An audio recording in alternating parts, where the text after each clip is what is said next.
Hello everyone, my name is Jeff Pollack. I'm a special agent with NOAA's Office of Law Enforcement here in Honolulu. And today I'm going to talk about conducting enforcement in marine protected areas, specifically challenges in conducting enforcement in these areas.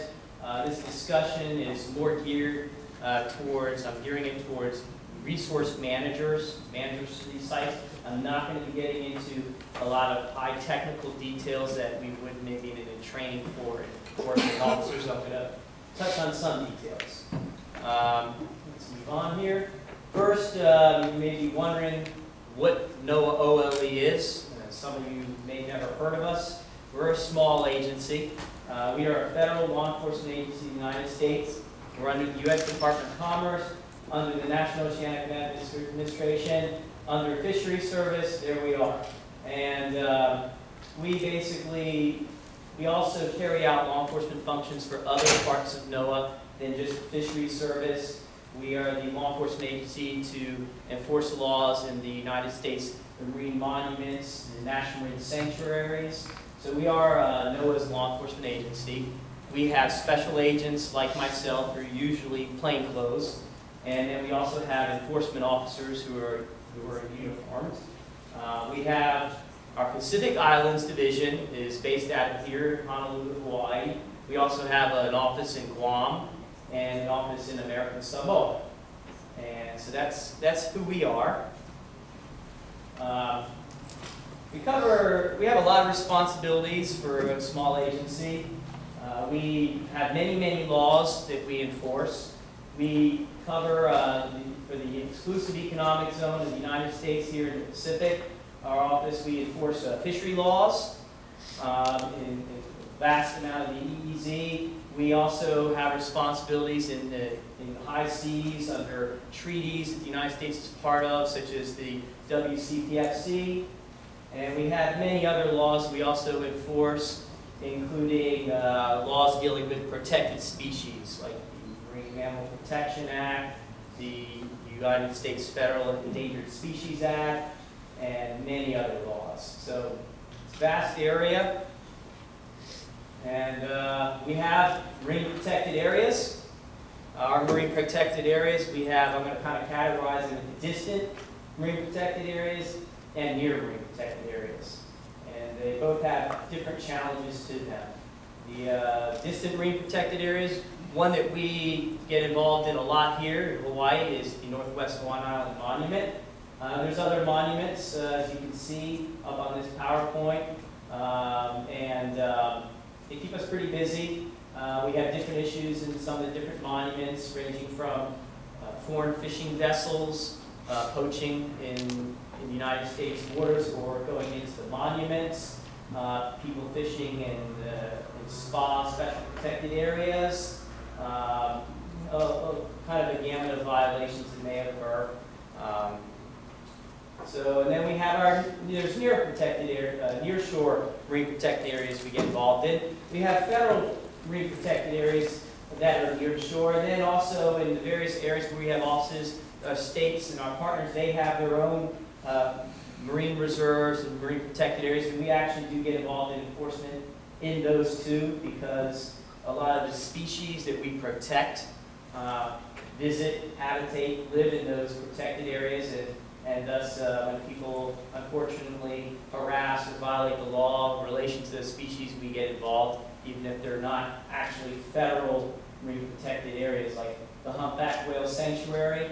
That is more of a near marine protected area. There's some distant areas. There's areas at 20, 30 nautical miles from shore. It's pretty far out, and it's pretty widespread. And in American Samoa, there's a sanctuary in Pangatele Bay. That one's a little closer to shore, near shore.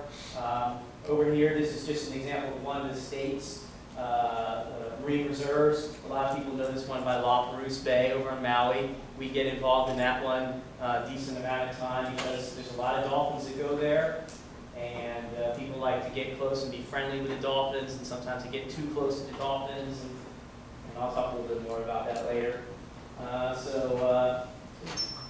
These are some of the species that we protect and enforce laws related to. We have our regulated fisheries. and bottom fish, and the pelagic fisheries. Here in Hawaii, we have a healthy longline fleet, and so you've got your big-eyed tunas, and they're out there fishing the pelagics. And we also protect a lot of protected species, monk seals, dolphins, humpback whales, other whales, sea turtles, a lot of species. And keeps us busy. First I'm going to kind of touch on just some of the overall general challenges that we face in conducting enforcement in marine protected areas. These challenges, one of them is just learning about violations in marine protected areas. That is a challenge. So I'm going to go a little more in detail on each of these in a minute.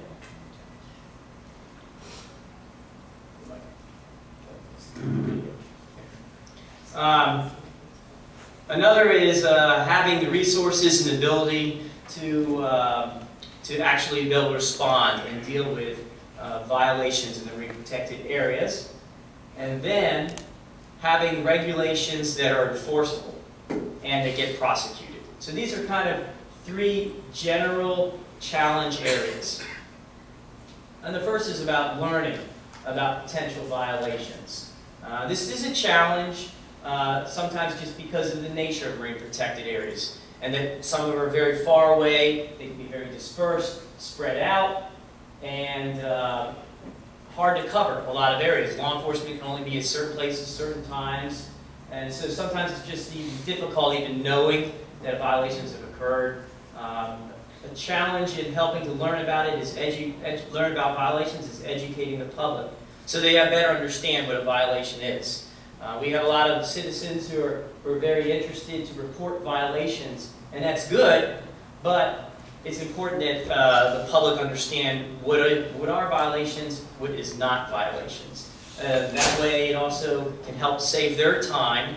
If things are not violations, maybe they're just scientific issues, and also that it doesn't create a drain on law enforcement resources if we get a lot of calls on things that are not violations.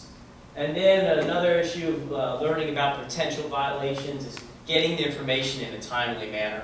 That is a challenge. We receive information sometimes that something happened 2 days ago.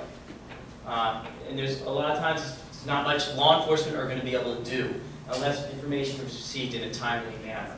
Unless the person who got that information did a very good job at documenting, and they knew how to document.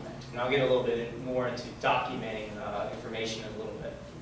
Another, this is just to show you that, in educating the public that not everything is a violation. If this here in Hawaii and in Alaska, there's approach regulations for humpback whales. Boats can only, ocean users, people in the water can only approach humpback whales so close. But something like this were to happen over on Maui, we would probably get dozens of calls.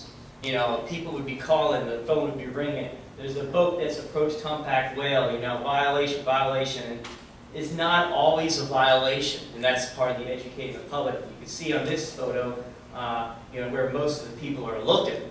And this situation is probably one where that whale has mugged the boat. That's the term we use here. Whales approach the boat. The whales sometimes like to converge on the boats. Sometimes young calves like to come close to the boats and check them out. And so, not everything is a violation that people might think is a violation. Another general challenge is having the resources and the ability to enforce. Trained law enforcement personnel, that is one of the keys in being able to enforce. And that's a resource, having trained law enforcement personnel. And that's more than just the law enforcement officers knowing how to put handcuffs on or take people down or operate a boat or operate the electronics or drive an ATV. It is knowing how to conduct interviews. Some of the very important basic skills, how to ask questions, how to record that information, people's statements, preserve evidence. It's preserving people's statements, it is preserving physical evidence, and then turning all of that into reports. Detailed reports that then go to prosecutors so cases can get charged. So trained law enforcement is so critical. Also, more tangible resources that law enforcement agencies need to be able to do their jobs. Patrol boats, aircraft, vehicles, And also just having an agency framework that's developed to support field personnel. Having agency framework, that is some things as simple as having good flow communications between the officers, agents, and the supervisors. So cases move along, cases get reviewed, proper channels to get the cases go to the attorneys. So there's a smooth flow and work continues, and having evidence